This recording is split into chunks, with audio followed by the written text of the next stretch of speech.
remercier le Seigneur et d'une façon spéciale la sœur Luna pour gros morceau que nous au piano. Et maintenant, juste avant d'entendre le message de la parole de Dieu, l'Assemblée est priée de se lever pour entonner les paroles du cantique se trouvant au numéro 69 du recueil des chants d'espérance français. Brisant ces liens funèbres, Alléluia, Christ est sorti des ténèbres, Alléluia, le ciel, la terre ont chanté, Alléluia, Jésus est ressuscité, Alléluia. 69 French.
Merci. Mettez-vous. Et maintenant, nous finissons faire tout ça, nous avons fait. Nous chanter, nous prier, nous contribuer. Maintenant, c'est le moment pour nous entendre voir mon Dieu qui pourra parler avec nous par le touchement de son serviteur, parce que nous dormons par l'ange. Que Dieu lui s'attendait.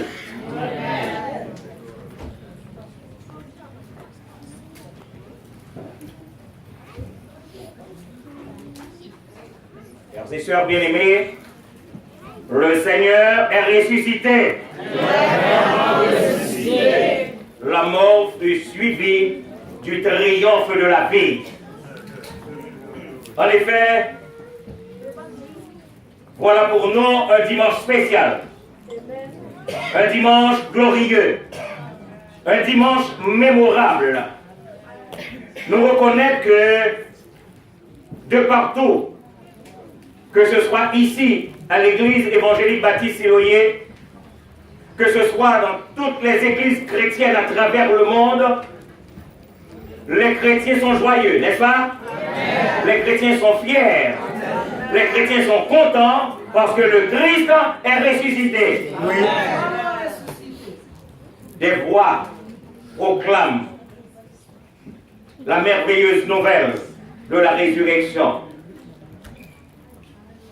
Des voix partout font résonner le slogan éternel que le Christ, il est vivant.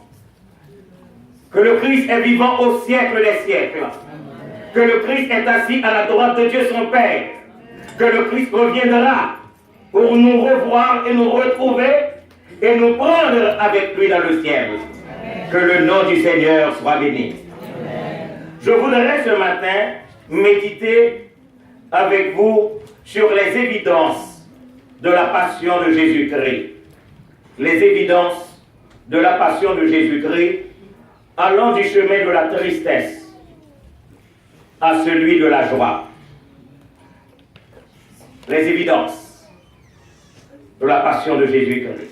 Et notre Seigneur Jésus-Christ devait dire à ses disciples, comme il pouvait dire à chacun de nous ici ce matin, vous donc aussi, vous êtes maintenant dans la tristesse, mais je vous reverrai, et votre cœur se réjouira, et nul ne vous ravira votre joie. Jean 16, le verset 22.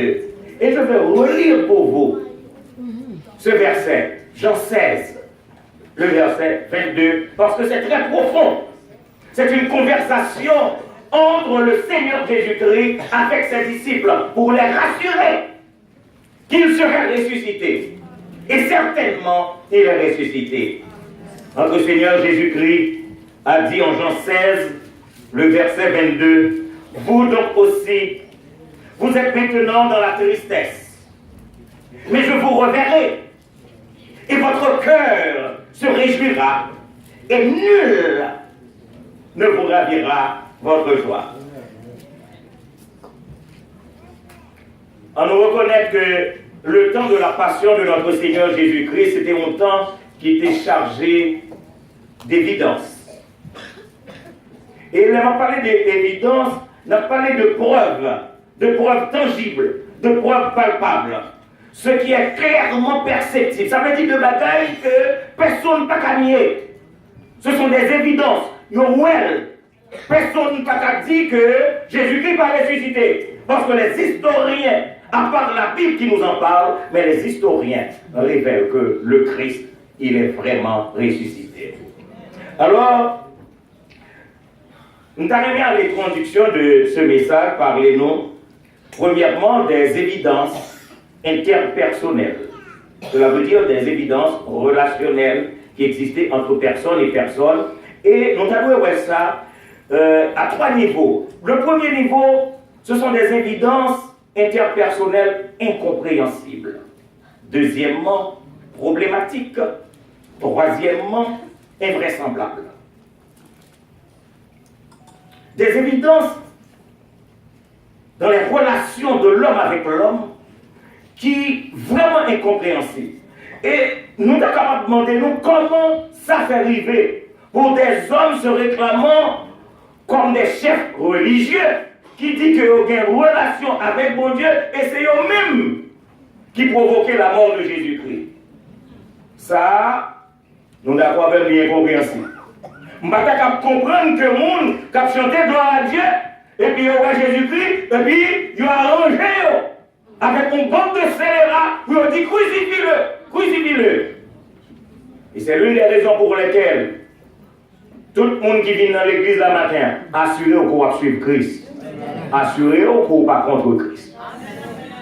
Est-ce que nous allons samedi là?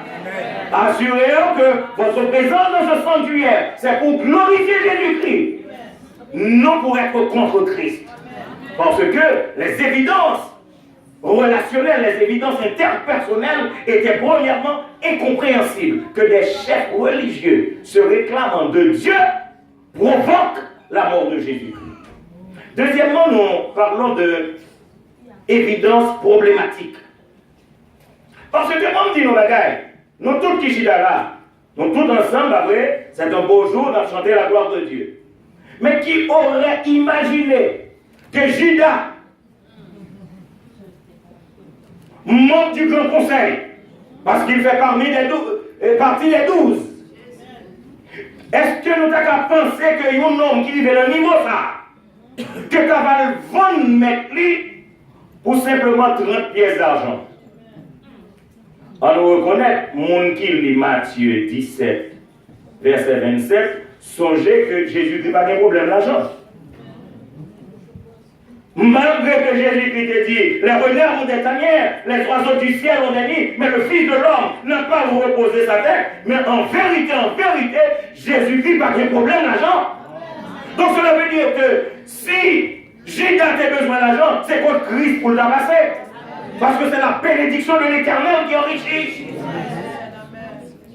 Et simplement, monsieur oublié que notre Seigneur Jésus-Christ, l'État rentré en côté et on dit qu'il faut le payer. Oh, et puis il m'a dit, mais comment pour juif?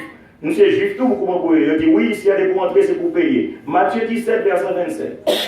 Et puis il dit, disciples là, allez dans la mer. Gon poisson, ou après qu'à venir. Qu'aimer poisson, ouvrir bouche, ou à joindre l'argent là-dedans. Donc cela veut dire que Judas fait fausse route.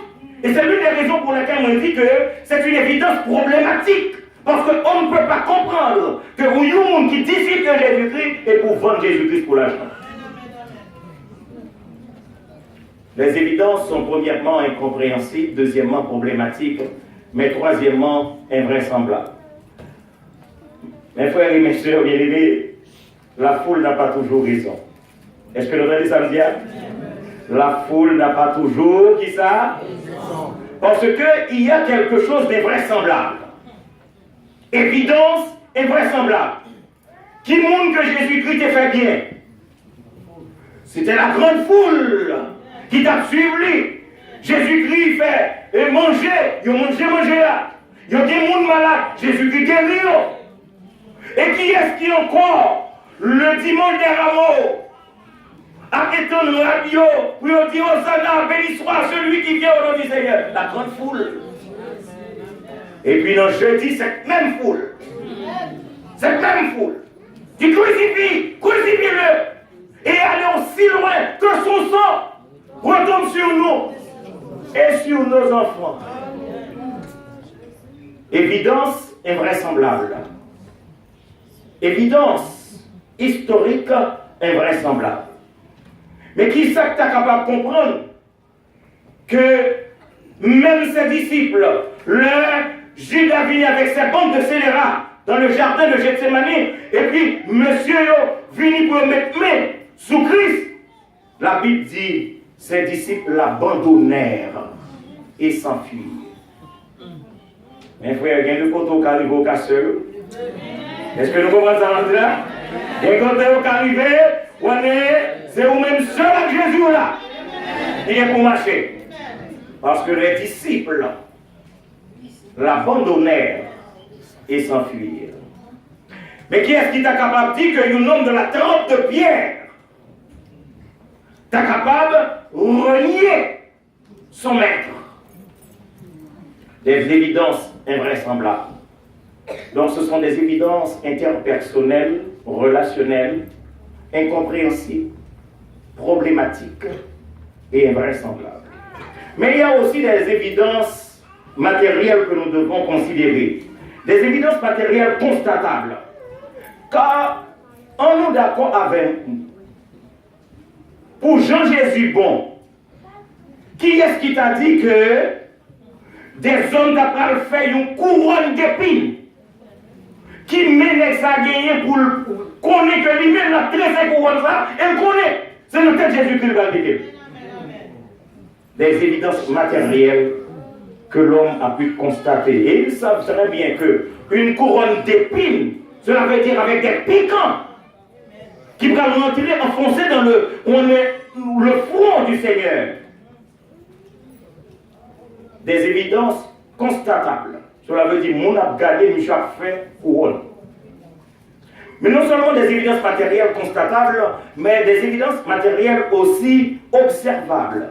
Car qui l'aurait dit et qui l'aurait cru que un homme allait dans une forêt, lui allait avec manchette, lui racheter, pas connaît, lui couper bois, lui couper 2 bouts de bois.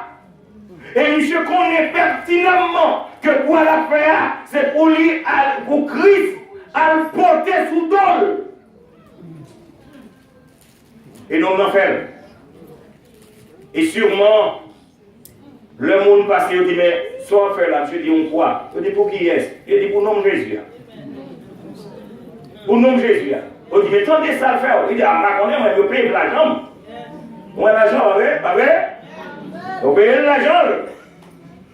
Allez, vous pouvez 2 morceaux de bois. Et tout le monde pouvait observer. Et Jésus-Christ a dû porter cette croix sur son dos.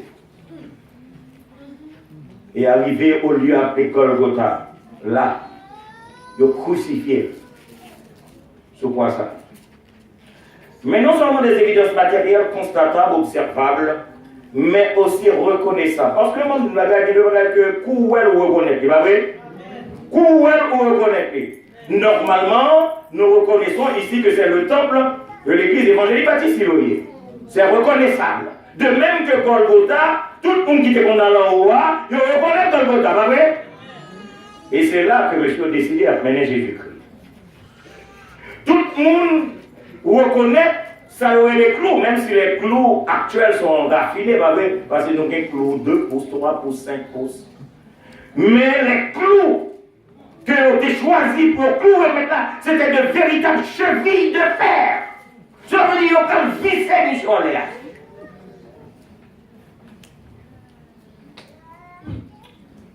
Et aussi, le tombeau, c'est pour qui ça va faire? Pour enterrer le monde. Mais on pouvait reconnaître que ce tombeau, le tombeau de Joseph d'Arimathée, allait servir pour enterrer le maître. Donc c'était une semaine chargée d'évidence, une semaine chargée d'émotions, une semaine, on nous dit qu'il était chargée de haine. Vous d'accord même? D'un côté c'était la haine, et de l'autre côté c'était la peine. Nous, ils toujours pas ensemble.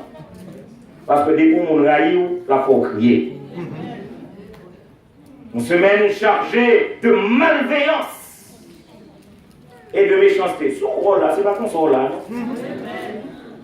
Ou à chanter je suis sauvé, aux grâces inestimables. Le dimanche de Pâques, les églises sont bondées de fidèles. Mais c'est pas comme ça. C'était une semaine chargée de malveillance et de souffrance, mes frères. Alors, la grande question qu'on devait se poser, est-ce que tout a fini là? Est-ce que bagaille a fini vendredi saint?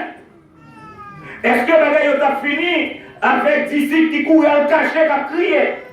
Est-ce que bagaille a fini avec cette épée? Parce que nous rappelons que Siméon qui dit à Marie qu'une épée vous transpercera le cœur, vous transpercera l'âme.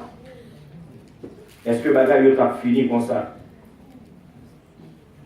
Ah, mes frères et mes soeurs bien-aimés, bon, dis-nous, si le temps du ministère de Christ ne semblait offrir que de passagères réjouissances, si le temps du ministère de Christ n'allait finir que par de dures expériences, si le temps du ministère de Christ ne devait prendre fin que dans la souffrance,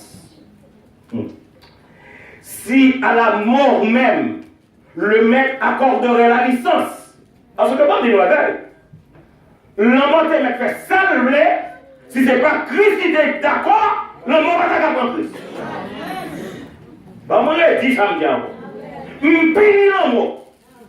Si ce n'est pas Christ qui a accepté pour le mourir à cause de moi avec l'homme pas qu'à faire impertinent ça. Alors, monsieur pas même à la 10e vie, le Seigneur bat licence. Il bat licence. Mais la grande question que je voudrais poser ce matin, y avait-il quelque espérance? Deuxième question. Mais le ciel, allait-il rester en silence?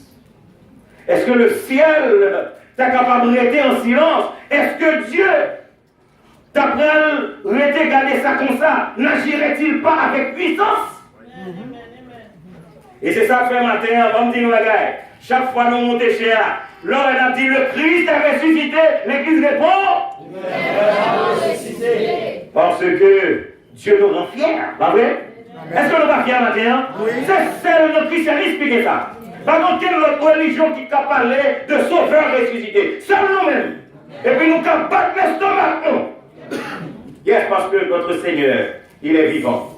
Et cela me porte ce matin à considérer avec vous, premièrement, la résurrection du Christ comme étant une évidence de la force véritable. Je dis bien que la résurrection de Jésus-Christ, c'est l'évidence, c'est la preuve de la force véritable, de l'autorité véritable, de la capacité véritable, de la puissance véritable. Yes.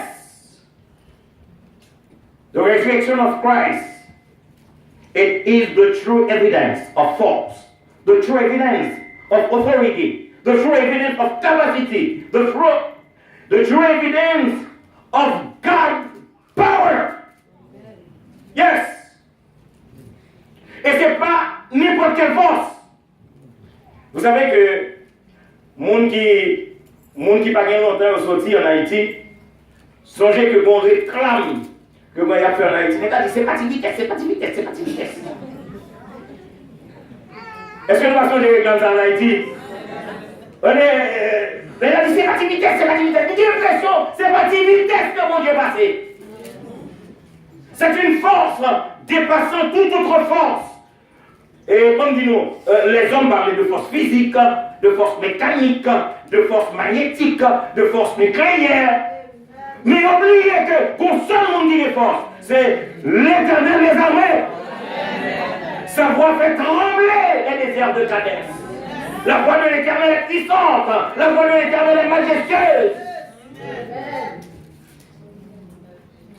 Et c'était la puissance en évidence.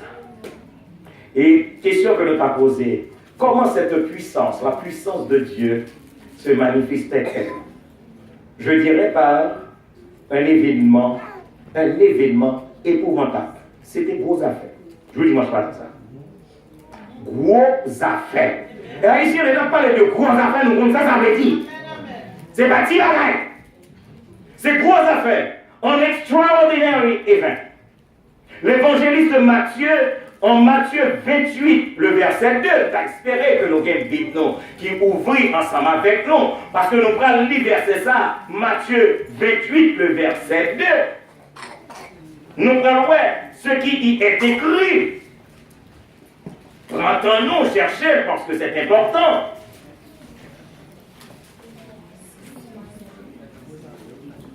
La Bible écrit, et voici,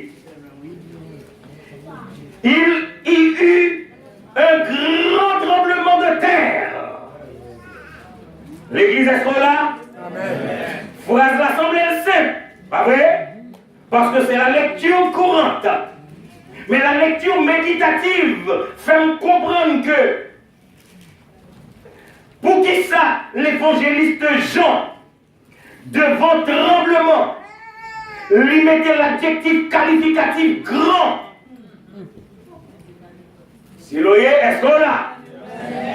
Cela veut dire que la magnitude de ce tremblement de terre pas gagné sous l'échelle de Richter. Isaac dit que c'est un grand tremblement de terre. Lui dépassait 5, lui dépassait 10, lui dépassait 20, j'ai l'impression, moi je ne connais pas. Parce que la Bible parlait d'un grand tremblement de terre, cela veut dire que personne ne connaît ni la magnitude, ni l'étendue. Mais quand nous retournons dans le verset encore, il dit, et voici il y eut un grand tremblement de terre. Car, premièrement, qui s'annonçait? Un ange du Seigneur. Deuxièmement, descendu du ciel. Troisièmement, et quatrièmement, waouh! Et 4 à qui passent là. Premièrement, un ange du Seigneur. Cela veut dire, mes frères et mes sœurs, Job la terre finie. Cela veut dire que c'est le ciel qui prend contrôle de la situation. Un ange du Seigneur. Pilate a fait au fini. Hérode a fait au fini. Principal sacrificateur a fait au fini. Le ciel prend contrôle. Un ange du Seigneur. Deuxièmement, il descendit qui comptait le sortir du ciel. Aïe, le pour délivrer, pas de distance entre le ciel et la terre. Non. Est-ce que nous comprenons ça? Le pour chrétien délivré, pas de distance entre le ciel et la terre. Non. Parce que Jésus-Christ devait sortir de la tombe, cela veut dire le ciel est en vol. Troisièmement, qui ça nous joint de faire? Il roula, qui ça? La pierre. Ça veut dire que on n'y est pas qu'à camper devant puissance bon Dieu. Je ne sais pas combien de gens ont mettre pour rouler au ça. Tandis qu'on grine l'ange vini. On grine l'ange pour compter bouler. Tout à l'heure, nous allons regarder combien de gens parce que ce n'est pas une plaisanterie. Mais on dit c'est un ange du Seigneur. Donc cela veut dire que c'est l'ange du Seigneur qui a roulé la pierre. Même là, mon problème. Le problème c'est que, pour qui ça c'est rouler. Parce que, bon Dieu, il y a 3 possibilités avec une roche. Premièrement, il a dynamité roche, la pulvérisé, fait tourner poudre. Il décide, il va comme ça, ma fille. Donc la problème, c'était avec nous, nous avons fait dynamite dans roche là. On est pour nous. Mais, il n'a pas pulvérisé la pierre. Deuxièmement, c'est un tremblement de terre. Et dans un tremblement de terre, parfois la terre qu'on ouvrit. Pour qu'il ça se parle tout en terre et roche là. Et pas ça, décider de la faire. Il préférait rouler la pierre. Bon Dieu choisit ça plus simple là. Mais pour qui ça roule la pierre là? Pour le faire servir chaise ou ange la chita. Est-ce que nous là? Pour le faire servir qui samedi? Chaise. Pour ange qui ça? Chita. Et ça fait me rappeler ce verset de Psaume 23. Il restera une table à la face de votre adversaire. Bon Dieu n'a servi à. Il faut le faire dessert, ouais. Ça veut dire que il va le faire moun constater. Que wash la montée ouais, mettez devant votre caméra, on va le faire nous ouais. Parce que si mon terrain nous avons dit que nous avons moun qui roule les à la belle, si nous pulvérisons, il a dit nous pas ouais. Mais m'a fait wash la rouler et m'a fait l'ange là, si t'as tout wash là. Et quatrièmement, c'est ça nous dit, des chita souris, s'asseoir dessus. Et la Bible déclarait, donc bagage qui est que je trouve qui est très intéressant. Allez dans verset 4 dans Matthieu, chapitre 2. Les gardes qui étaient là, qui ont veillé, les gardes tremblèrent. Est-ce que nous pouvons trembler? Oui. Haïtien t'a dit, trembler, coup feuille? Yes. Nèg prend latran. Oh, regardez ici, ma parole avec vous. Oh, yo prend latran. Yo prend latran là. Les gars tremblèrent de peur et devinrent comme. Cela veut dire qu'ils ont tout fini des ouvriers inutiles. Des nègres qui ont payé pour ouvrir encore, et puis les nègres qui ont tourné ouvrier inutile. Une question, Jean-Yves Chida l'a dit, bon ouvrier inutile disparaît. Mettez-nous les gars. Alors laissez-moi dire nous que dans le cadre des événements épouvantables, la Bible rapporte que de ce vendredi macabre au dimanche glorieux de la résurrection, la Bible fait une déclaration pour montrer que c'était un événement extraordinaire et épouvantable. On nous lit maintenant dans Matthieu 27, les versets 51 et 52. Matthieu chapitre 27, les versets 51 et 52, pour nous voir que c'est pas de vitesse qui t'est passé là. C'est pas de vitesse, c'est pas de vitesse, c'est pas de vitesse. La Bible dit, le voile du temple se déchira. Vous imaginez-vous? Il dit que la terre trembla, les rochers se fondirent, les sépulcres s'ouvrirent, et plusieurs corps des saints qui étaient morts, qui s'annouaient après, ressuscitèrent. C'était la